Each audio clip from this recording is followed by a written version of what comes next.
Alright guys, kembali lagi bersama gue Rangga Wardana dalam channel The Traders Note. Nah, ini adalah video seri bongkar teknik forex. Di video kali ini gue akan menceritakan kepada kalian tentang beberapa transaksi yang kita lakukan di VIP channel. Tapi bukan hanya itu, gue juga akan bahas mengenai head and shoulder ya, karena dari video sebelumnya ada beberapa pertanyaan yang masuk tentang head and shoulder. Ternyata banyak yang kesulitan dalam menghadapi head and shoulder. Nah, gue akan berikan tips dan triknya bagaimana kita bisa melihat head and shoulder dan bagaimana cara attack the marketnya. Nah, tentunya ini harus dikembalikan lagi pada para trader, bagaimana cara entry, karena ini berhubungan dengan karakteristik dan style trading masing-masing. Oke, kembali kepada beberapa transaksi yang gue lakukan gitu ya. Ada di gold. Kalau kalian mau lihat di video mapping sebelumnya, saya ada katakan mengenai gold itu falling wedge dan ada peluang bullish naik ke atas gitu ya.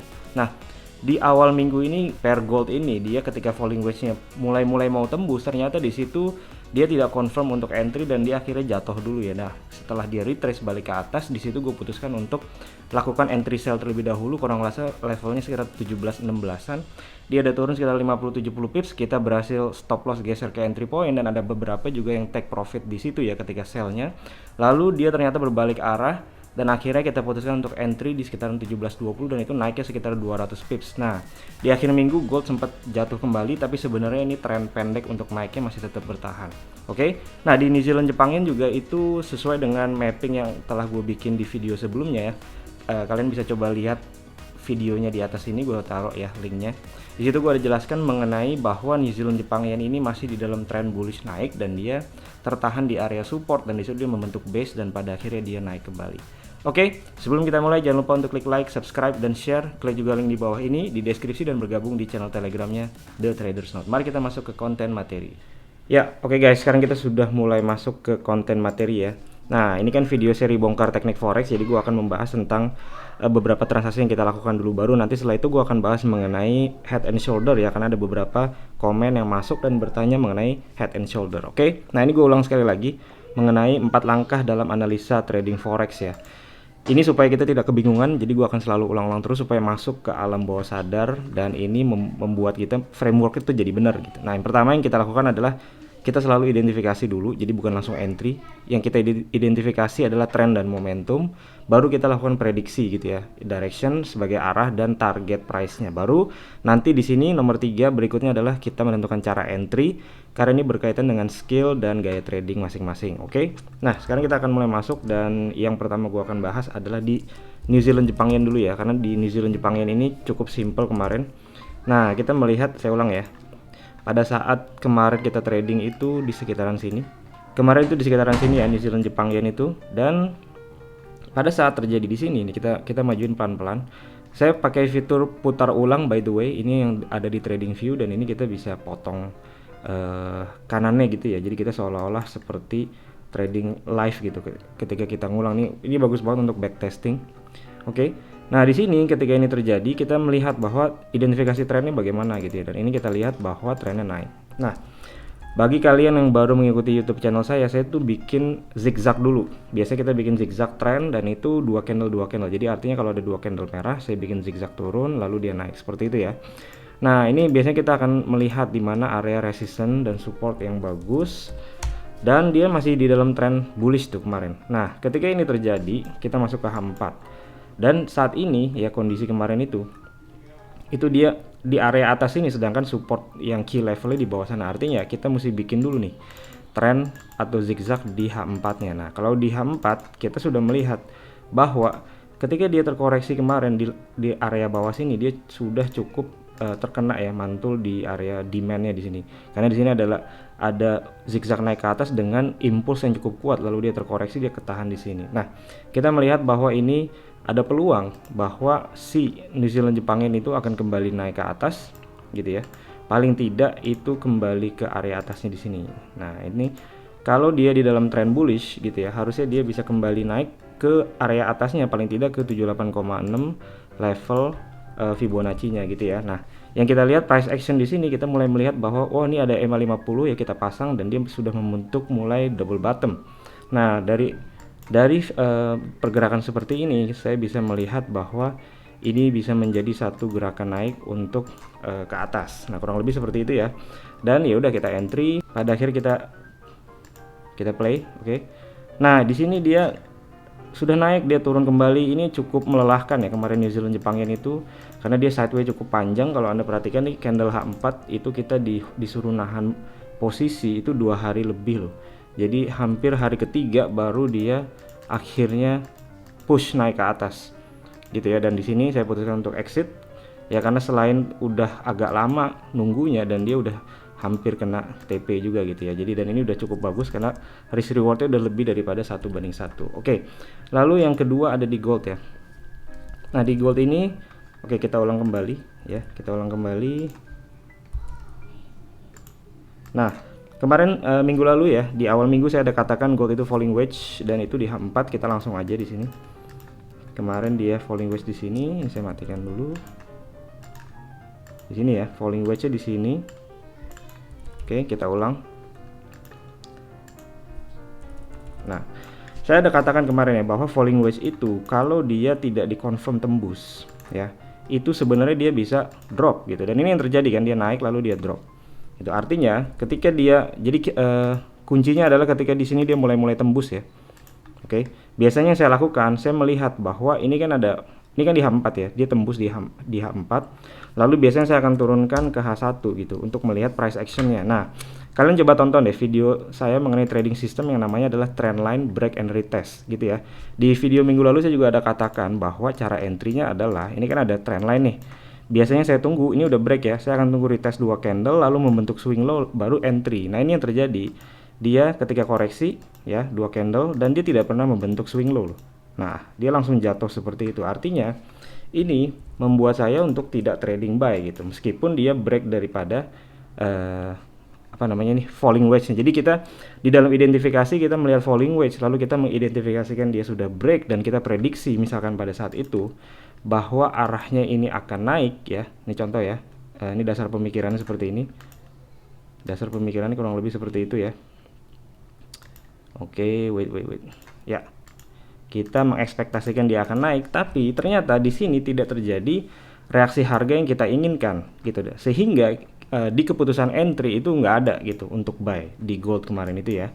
Nah, jadi ini yang perlu diasah skillnya bagi para trader.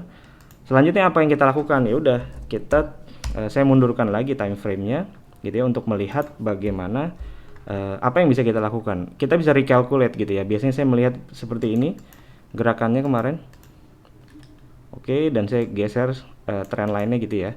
Kita cocokkan karena trend line ini dia sedikit subjektif ya, karena kita bisa goyang di bagian ekor-ekornya ini. Oke. Nah, yang terjadi dia kembali naik. Nah, ketika di area sini saya putuskan untuk sell dulu gitu ya. Kenapa? Karena ini kembali lagi ya, dia sudah terjadi break ya, dia sudah terjadi break. Yang saya ekspektasikan adalah setelah dia break, dia harus ada retest dulu ke trend line baru dia naik gitu ya. Nah, di sini saya melihat peluang bahwa ada area key level di H4-nya ya, karena di sini dia sudah cukup terjadi beberapa kali bolak-balik gitu ya, dari support jadi support, di sini jadi resisten, di sini pun jadi resisten jatuh. Ketika ini kembali ke atas, saya melihat ada peluang untuk sell dulu gitu ya. Itu dasar pemikirannya seperti itu. Saya melihat ada peluang untuk sell dulu. Nah, tentunya kita harus melihat spesifik pattern ya. Dan biasanya di sini saya melihat ada semacam double top kecil di M30 dan ini sudah cukup untuk kita ambil sell. Nah, dia ada mulai jatuh. Oke. Ketika dia mulai jatuh dan ketika dia mulai jatuh sekitar 60 sampai 70 pips ya. Disinilah kita bisa memutuskan untuk berbagai macam cara gitu ya. Kalau saya akan geser stop loss ke entry point aja, karena gimana? Seandainya dia drop banyak, ini kita bisa dapat juga 190 pips bahkan hampir 200 pips. Tapi kalau saya geser stop loss ke entry point dan ternyata dia naik, dan ini yang terjadi kan, saya udah untung sekitar 70-80 pips, ternyata dia berbalik arah ya, ternyata dia, nah seperti itu, dia berbalik arah. Artinya posisi entry sell saya itu dia kena break even ya. Dia kena break even, artinya nggak ada untung nggak ada rugi, dan ini memantapkan kita untuk bisa trading buy ke atas. Karena paling tidak saya tahu bahwa saya sudah melakukan counter trend untuk sell dan ternyata dia nggak jalan.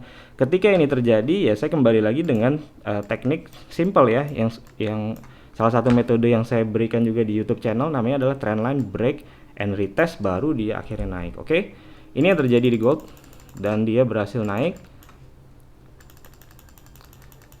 Dan ini cukup lumayan ya, dari sekitaran level sini ketika swing low-nya kebentuk, dia ada sekitar 140 dan dia terus naik sampai 170 pips. Di situ saya putuskan untuk exit gitu ya, karena di sini kalau kita lihat di H4 pun dia sudah mencapai resisten yang ini.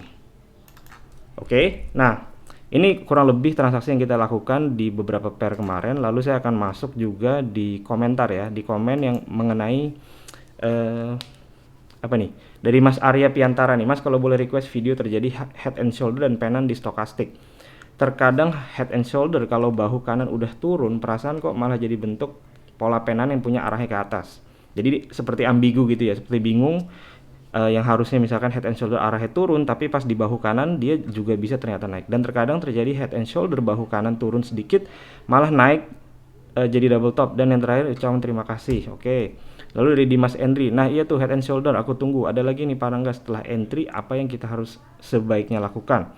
Kita pantau terus secara berkala, berapa jam sekali, atau entry set and forget dan ditinggal doang, besoknya WD. Nah, ini berarti pertanyaannya lebih ke arah trading management ya. Nah, ini saya jelaskan di VIP channel ya, saya lagi upgrade materinya. Ketika kita sudah entry, selanjutnya adalah trading management. Apa yang kita lakukan? Setting stop loss dan TP-nya seberapa besar gitu ya. Dan kalau TP-nya besar, artinya trading management harus dilakukan. Geser stop loss ke entry point, diikutin terus dan seterusnya. Oke. Nah, di sini saya akan jelasin mengenai head and shoulder ya. Sedikit. Ini saya close dulu. Oke, kita akan masuk di head and shoulder. Nah, kalian perlu tahu ya, ada beberapa variasi dari head and shoulder. Nomor satu, sebelum ke variasi, kita harus kuat dulu di analisa yang namanya adalah multi time frame. Ya, analisa multi time frame. Nah, oleh karena itu yang saya lakukan setiap minggu di YouTube channel itu adalah analisa multi time frame kan. Kita melihat dan kita membuat mapping. Ini yang paling penting ya. Karena kalau head and shoulder lokasinya itu lebih penting daripada bentuknya. Saya ulang sekali lagi ya. Anda melihat head and shoulder di lokasi yang bagus, artinya di resisten key level yang kuat, itu head and shoulder-nya akan lebih efektif bekerja gitu ya, dibanding kalau head and shoulder ini terjadi setelah break resistance. Nah, ini berbeda ya, karena kalau setelah break resistance, jadi contoh ya, misalkan nih Anda lakukan mapping dan dia baru saja, misalnya di sini dia pernah terjadi key level gitu ya, beberapa kali resistance, dan di sini dia naik lalu break. Oke, market dari higher time frame-nya break. Setelah break dia kebentuk head and shoulder nih, contoh ya. Di sini dia kebentuk head and shoulder. Artinya apa? Head and shoulder ini terjadi setelah breakout.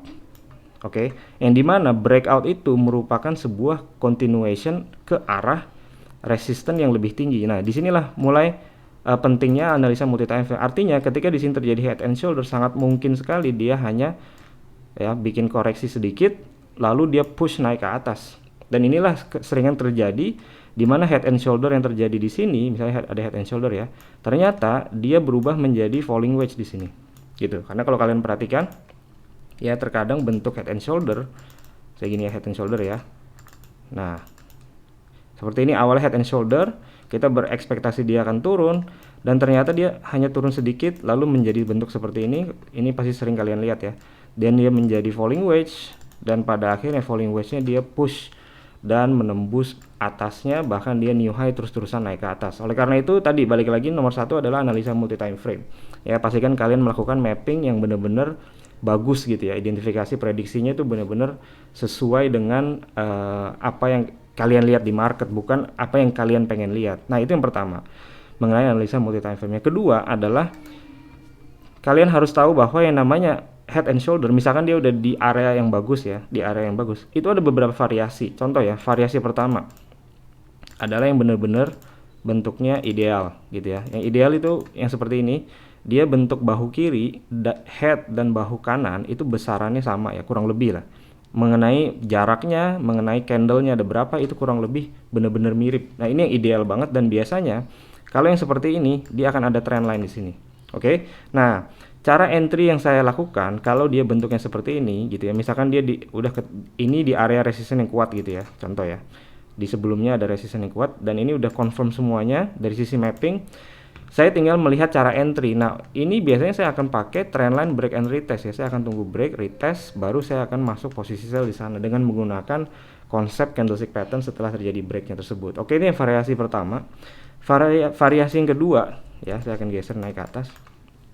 itu misalkan kita berada di area yang udah bagus ya dari sisi mappingnya, ini ada resistance kuat, harga naik ke atas ini, oke, dia push, dia kena ke sini, lalu dia jatuh langsung bikin new low ya, bikin new low, lalu dia di sini retrace balik ke atas. Artinya bentuk yang seperti ini biasanya bahu kiri ya, head, dan bahu kanan ini nggak similar gitu. Nah ini biasanya disebut dengan Quasimodo ya, Quasimodo itu seperti bahu yang berbeda gitu. Nah, pastikan di sini kalian melihat signifikan low yang lebih rendah daripada low yang ini, dan dia biasanya ya di bawah sini dia nggak boleh mantul dari support yang bagus gitu. Misalnya contoh di sini dia ada semacam gini ya. Nah, kalau kayak gini ceritanya, artinya ketika dia bikin new low, dia udah sampai ke tujuan karena di sini udah sampai ke supportnya gitu. Nah, pastikan biasanya dia lebih bagus kalau seperti ini. Jadi dia ketika dia bikin new low, di sini dia belum sentuh area support kuatnya. Nah, ini bisa malah menjadi reaksi yang bagus bagi si Quasimodo tersebut. Nah, kita tentunya harus melihat juga ketika terjadi resisten di sini ya. Artinya kalian harus pastikan price action di sini adalah confirm untuk menunjukkan bahwa dia benar-benar mau jalan gitu. Dan mau jalan itu kita bisa kombinasikan beberapa price action, di antaranya ada swing high, false break gitu ya, inside bar, outside bar, you name it gitu ya. Kalian bisa Google di Google, itu banyak tentang candlestick pattern untuk entry. Oke. Sekian video hari ini, semoga bisa membantu dalam trading Anda, dan seperti biasa, plan your trade, trade your plan, be disciplined, tetap konsisten. I'll see you guys in my next video. Bye.